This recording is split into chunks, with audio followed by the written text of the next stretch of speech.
Good morning. आज हम पढ़ेंगे 10th क्लास का बायोलॉजी, जिसका फर्स्ट चैप्टर है जैव प्रक्रम, जिसमें इम्पोर्टेंट पढ़ना है वो है पोषण।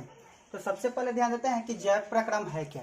जैव प्रक्रम है क्या, तो हमें बताया जा रहा है कि जीव जीवित रहने के लिए जिन प्रत्येक कार्यों का अनुरक्षण करता है जैव प्रक्रम कहलाता है।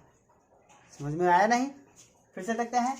जीव जीवित रहने के लिए जिन प्रत्येक कार्यों का अनुरक्षण करता है जैव प्रक्रम कहलाता है। यानी कहने का मतलब कि जीव किसी भी जीव को जीवित रहने के लिए जिन कार्यों को करना जरूरी है वही जरूरी कार्य जैव प्रक्रम कहलाता है। जैसे पोषण अर्थात भोजन की हमें जरूरत है, श्वसन सांस लेने की जरूरत है, उत्सर्जन अर्थात अपशिष्ट पदार्थों को शरीर से बाहर निकालने की भी जरूरत है, जो प्रत्येक दिन अनिवार्य है।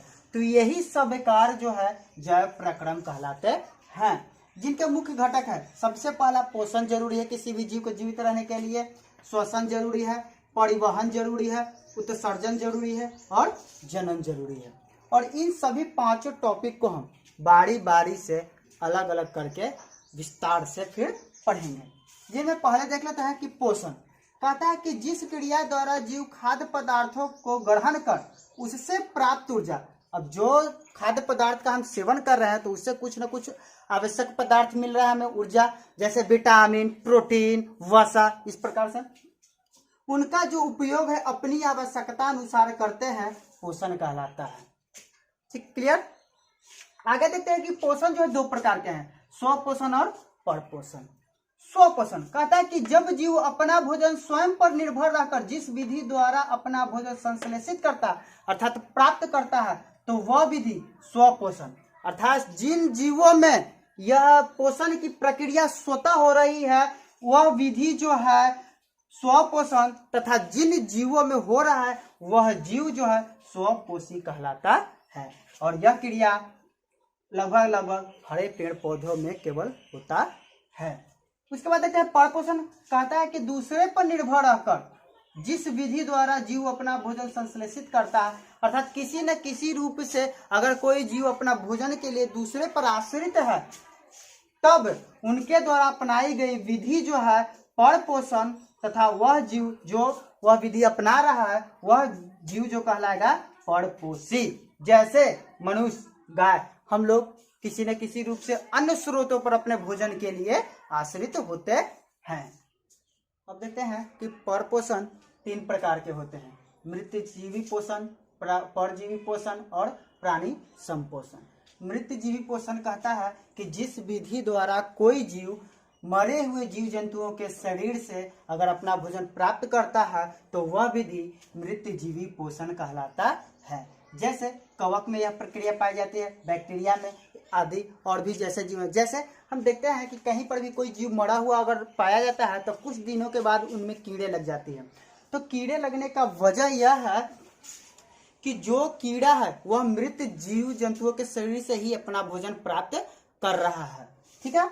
उसके बाद है परजीवी पोषण। तो परजीवी पोषण कहता है कि इसमें दो जीव पाए जाएंगे, दोनों जीव जीवित हैं लेकिन एक दूसरे पर आश्रित होकर, अर्थात कोई जीव अपना भोजन दूसरे जीवों पर अस्थायी या फिर अस्थायी रूपों में रहकर अपना भोजन प्राप्त करते हैं जिस विधि द्वारा, तो उस विधि को हम परजीवी पोषण कहते हैं। जैसे जीवाणु, अमरलत्ता। अमरलत्ता का नाम लगभग सब कोई सुने होंगे।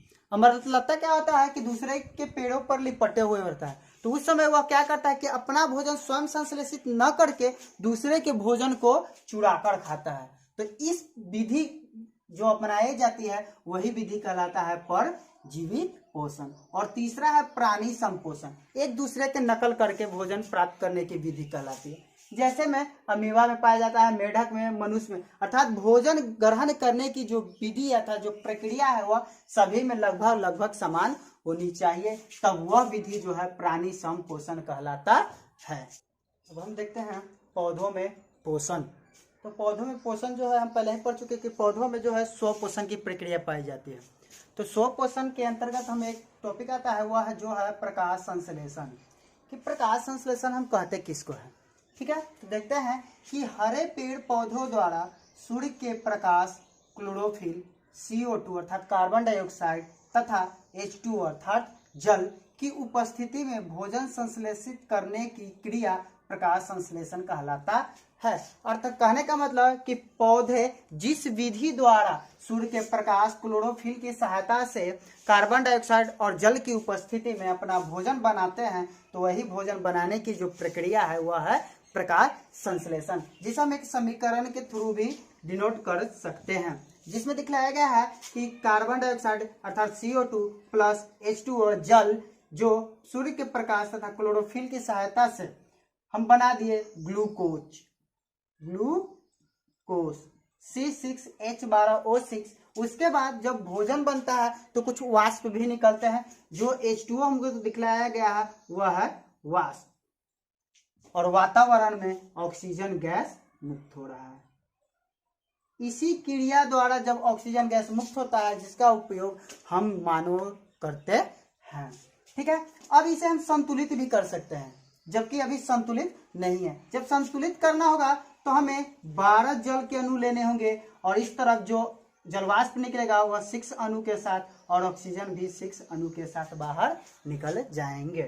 अब प्रकाश संश्लेषण को पूर्ण करने के लिए 4 घटकों का होना अति आवश्यक है। पहला कार्बन डाइऑक्साइड, दूसरा H2 अर्थात जल, तीसरा सूर्य का प्रकाश, चौथा क्लोरोफिल। क्लोरोफिल को जो है प्रकाश संश्लेषी इकाई भी कहते हैं। क्लोरोफिल को प्रकाश संश्लेषी इकाई भी कहते हैं, कारण कि प्रकाश संश्लेषण की जो क्रिया जो है वह पेड़ पौधों की पत्तियों में उपस्थित क्लोरोफिल के स्थान अर्थात क्लोरोफिल की उपस्थिति के कारण ही प्रकाश संश्लेषण की क्रिया संभव होती है या फिर संपन्न होती है। इस वजह से क्लोरोफिल को जो है हम प्रकाश संश्लेषी इकाई भी कहते हैं।